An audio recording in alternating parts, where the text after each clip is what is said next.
I hope you've gotten all the negativity out of your system because today begins anew. We talked a lot about the Yankees yesterday. We'll get into them as we go on here. I'm not worried about the Yankees at all. They will make the postseason. Just a matter of what they do here. You know, look, Ohtani obviously going to be a big name out there. Reports today saying the Angels are, in fact, willing to take offers on him. So we'll see what happens as we get closer and closer to that August 1st trade deadline date. And, you know, even if it's not Ohtani, the other little moves that maybe the Yankees could make to improve their ball club, get healthy, and go out there and make the postseason like the majority of us expect that they will, and then make a run in the postseason like I expect that they will. I don't know about the majority of us, but we'll save the Yankees for a little bit later on. Right now, it is a time, if you are a Met fan, to have one last bit of hope. This is it. Forget about what happened by Scherzer, the Grinch that stole BUCKmas in July. Forget about him.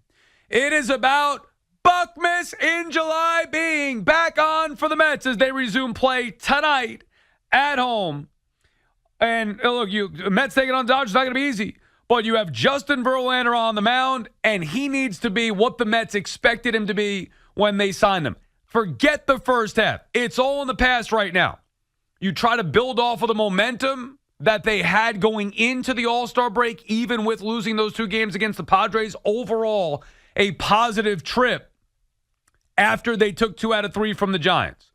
Now is it. Where it's no more, we got 3 weeks and this much time and a month left. No, it's it. We're in the time frame now where the Mets need to save their season. And right before the break, they were in the process of saving their season. They need to continue that tonight. The negative feel going in because of Scherzer, it hurt. But in reality, the bigger picture is this team still has a chance.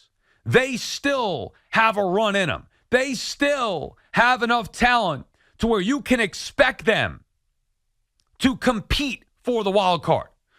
They don't have a lot of margin for error here. Matter of fact, they don't have any margin for error. None left. Some way, somehow, they got to figure out a way to continue to win series here.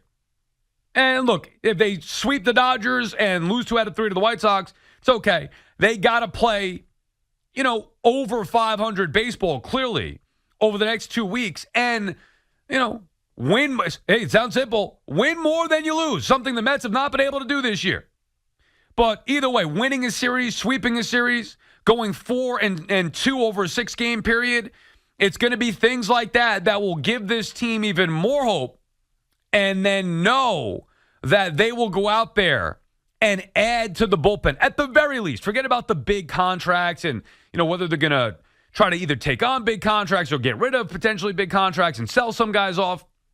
At the very least, if the Mets are somewhat in it here over the next 2 weeks, they will add in that bullpen. That's the number one thing that needs help.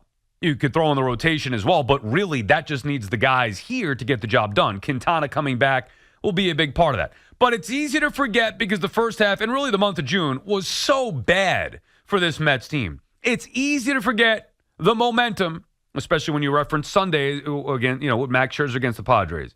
Easy to forget how this team looked against San Francisco and in Arizona and that first night in San Diego. Easy to forget, but they were on a heater. They were getting hot for BUCKmas in July. And that continues tonight. Go win a series. I don't want to hear about who they're playing. You got the White Sox after the Dodgers, and they go up to Boston, which is always fun, and then take on the Yankees in the Subway Series. This is it. Make or break before coming back home and taking on the lesser teams.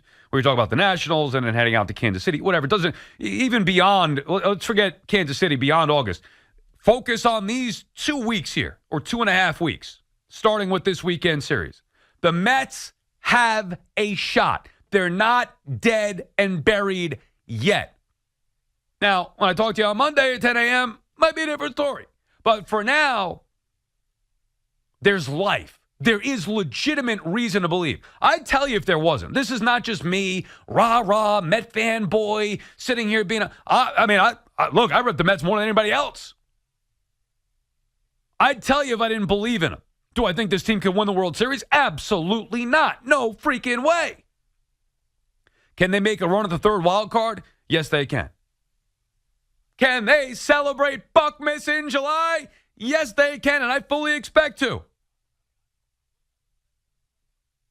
I wonder what type of crowd, and then you worry about the weather, with the rain, because it's just been a dark day outside, the off and on rain. I wonder how that's going to impact things tonight. If, getting ramped back up for the start of the second half of the season, especially after the way that the first half went.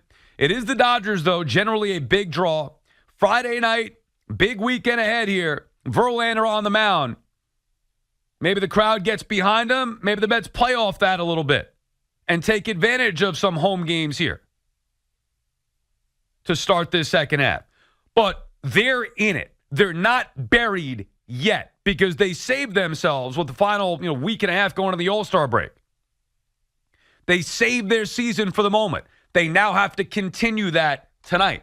And I really believe that they're going to. Matt is calling from Ocean Township, New Jersey. What's up, Matt? Hey, man. How you doing? Thanks for taking the call. How are you, Matt? Thanks for making it. I'm great, man.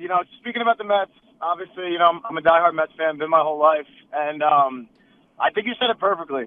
Coming out of the break, I want to play a team like the Dodgers because everything that happens from the first pitch of this game on is going to tell you how the second half of the season is going to dictate. What we've seen in the first half, forget the bullpen, even though it's been awful. If you look at from the team from last year, look at the fundamental mistakes that are being made every single night. Robinson was great in the first half. He started to decline a little bit, but between the base running, the timely hitting, there was a point last year where if they were down 2-0, 3-0, they had a different type of fight and a different type of energy that is so non-existent this year. But you saw it a little bit, Matt. Did you not see it a little bit going into the break? You saw it in Arizona. You saw it against San Francisco before that. You saw a team. Look, obviously they lost 2 games in a row, but to close it out. But Peterson wasn't very good to start that game that Saturday in San Diego. And then Scherzer was awful, and the Mets never had a chance. The team overall, though, has been playing much better and doing the things that you talked about. I know it's a short time period, but they've been playing much better since the turn of the calendar to July. It's been BUCKmas in July. They got to keep it going, though. I agree. I agree 100%. And I think when it comes down to it, you got your guy on the mound. He needs to go out there. The top of the first needs to be crisp. It needs to be clean. We don't go out there so it's 27 pitches. And, dictate that kind of game from the Dodgers. Go out there, have a clean first inning, and then do something they haven't done all year, which is score in the first inning. Well, that's the key. Let's play with the lead. I would always say, Matt, and thank you for the call, and that's how I knew things were different on that road trip, where certain games you saw the Mets getting up early in those games. You were thinking, wow, this is a team that reminds me of last year's 101-win team. But you mentioned the key there. Forget about scoring in the first inning. It's imperative to get a good start from Verlander. All this positive talk, the BUCKmas in July stuff, the hope that they have here in the next couple of weeks to get back into things, Verlander is going to be the one that sets the tone. He dictates the rest of this game and potentially the way the Mets season is going to go here. It sounds crazy, maybe overreacting to one game. I don't think that it is. You need at least some symbol, if not flat-out results, of why we would believe in this team moving forward. It starts and ends with the starting pitching. I believe the lineup will do enough to win games the way that they did a year ago, the way you've seen them come on a little bit. Lindor has been red hot. I expect Alonso to get a little bit better, and so on in that lineup. They'll be okay to score enough runs. I'm worried about the starting pitching. That's been the issue, and there's reason to believe with a fresh start, that at least some of those guys can get things turned around. Verlander's one, Kodai Senga, not that he needs to turn it around, but again, coming off extra rest, those 2 guys can set the tone here to start this weekend off. Quintana coming back, that should help as well. They've already added 1 arm in the bullpen with Gott. They haven't been overusing the bullpen when they got 8 innings out of Kodai Senga and Carrasco each on back-to-back starts in Arizona. Now the All-Star break, it's a reset. But it starts with Verlander. Because if Verlander goes out there tonight and lays an egg or gives up a homer in the first inning, messes around like the Mets starters seem to do early on, it's going to be a problem. It's going to take the crowd out of it, just like it did in the wild card game last year, just like it's done at times this year. They get behind early in these games. The starters, you expect Scherzer and Verlander, and that's why I hated Sunday. It wasn't even just the 3 runs that he gave up. It's that he gave up 3 runs right out of the gate. It ruined the game, that 3-run homer to Machado. Obviously, it wasn't very good anyway with the 2-run homer that followed, but overall, like if you were to say, oh, yeah, he settled down and won 6, 7 innings allowing 3 runs. Yeah, that's nice, but not the way that it happened. You've got to set the tone. As an ace, that is your job.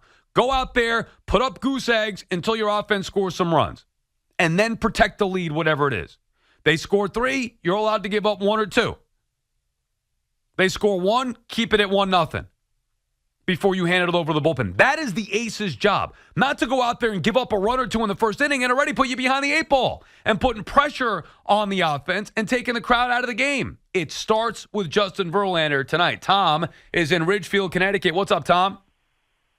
Sal, thanks for taking the call. And record that you've been this week, I'm looking forward to you with BT, seeing how that dynamic's going to go since I listen to him as well. Appreciate that. Me too. I'm looking for. I'm antsy. I'm ready to get going with BT. It will be another week before that happens. Yeah. Well, in the meantime, Sal, I got to agree with you a bit. And this week, I feel bad. Some of your overnight callers, it makes me want to tear my hair out. They're waving the white flag. Want to give it a Vepler, want to give it a Buck, all that. Like you said. Ripping Cohen this week. I mean, put me on the BUCKmas sleigh. Yeah, Tom, you're welcome aboard. It's BUCKmas in July. Yeah, I know. I'll put it this way. It's been a rough year for me and my family personally. We lost my sister to cancer, and right when that was the other hot streak besides the one before the All-Star break. So hopefully the heavens, whatever, sorry to make it personal, but... Hey, it's okay, and I'm sorry to hear that. Look, everybody's going through something, and you don't know that what other people are going through. I've been through stuff, in my past with family members getting sick. People listening have people that they know that have gone through issues, and that's kind of what we're here for, to entertain, right? And sports are supposed to be an escape, and listening to sports talk radio is supposed to be an escape from reality. So I appreciate you listening, and I appreciate you sharing that with us. I'm sorry to hear about that. And look, maybe you get a little blessing for your Mets from up above, and they could go on a run and give you some enjoyment here for the second half of this season. Exactly, because I'd kind of want to have some enjoyment before Aaron Rodgers to Jets, because I'm with you on that train too. But this is Mets time, baby. This is BUCKmas, as you're saying. Let's rock it. If you haven't had the shirts, tell me where to buy them. I will buy them. Oh, baby, Tom, I'm wearing a shirt right now, and thank you for the call. Giving me goosebumps. It's BUCKmas in July. You'll see it posted probably on digital. And, of course, at 4 o'clock when SNY joins us. But we had them made. Jay Bird's drawings coming through again. You can check my Twitter where to get it. But it is BUCKmas in July. Now, the Mets better not disappoint. What is it? Fool me once, shame on you. Fool me twice, shame on me. This would be fool me twice. This would be shame on me. Because I was all in at the beginning of the year, really believing that this team was at the very least going to be a playoff team.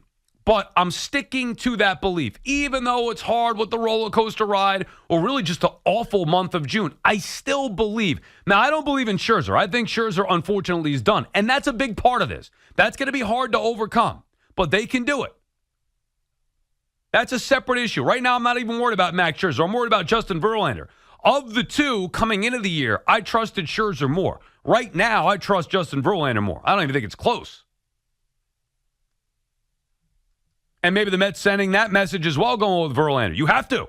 He's your guy. Max has given you no choice. They tried to get him an extra start and did. It didn't work out. Verlander, Kodai, Senga, the Mets 1-2 punch that can get them back in the wild card race. Chris is calling from Manhattan. What's up, Chris? Hey, Sal, great to speak to you. In the daytime, I'm looking forward to more of it, man. Thank you, Chris. How are you, man?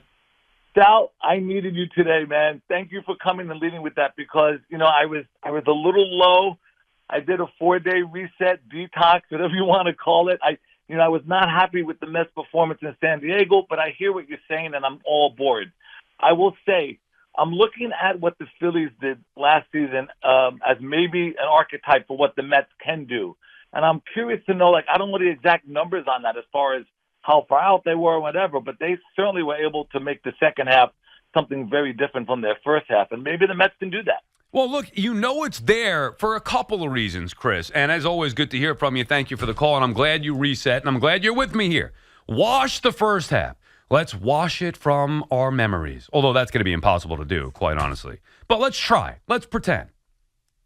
Start anew. We're starting fresh. I guarantee this. The Mets themselves, the team, Epler and the decision makers, Buck Showalter, the players, they're washing the first half. This is start anew. Forget about the standings. Forget about what happened. Move forward. Start from tonight. Start to win series. It's unfortunate that the All-Star break kind of hurt the momentum that they had going on, even with losing those last two to the Padres. But they're not done yet. And it's not going to be hard to get the fans back behind them because we all want to support this team and believe in this team. We want to have a season in the second half. It's about the push for that wild card spot, the final wild card spot.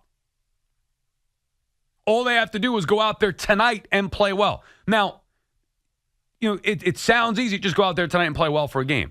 But this is an enormous game because of how fragile their situation is. It was almost the death blow on Sunday with Scherzer. Almost. I know the natural instinct is to say, this was their opportunity. They messed it up. They needed to win that series, which I understand. But if you step back for a second, deep breath, say, okay, they swept the Diamondbacks. That made up for not winning 2 out of 3 because you would have signed for 2 out of 3 in Arizona. You would have signed for 2 out of 3 in San Diego. Ultimately, they got there. Not the way that we would have liked, but they got there at 4-2. Now they have to keep it going. And if they have a dud tonight with Verlander on the mound, any of the optimism that we have right now can go away.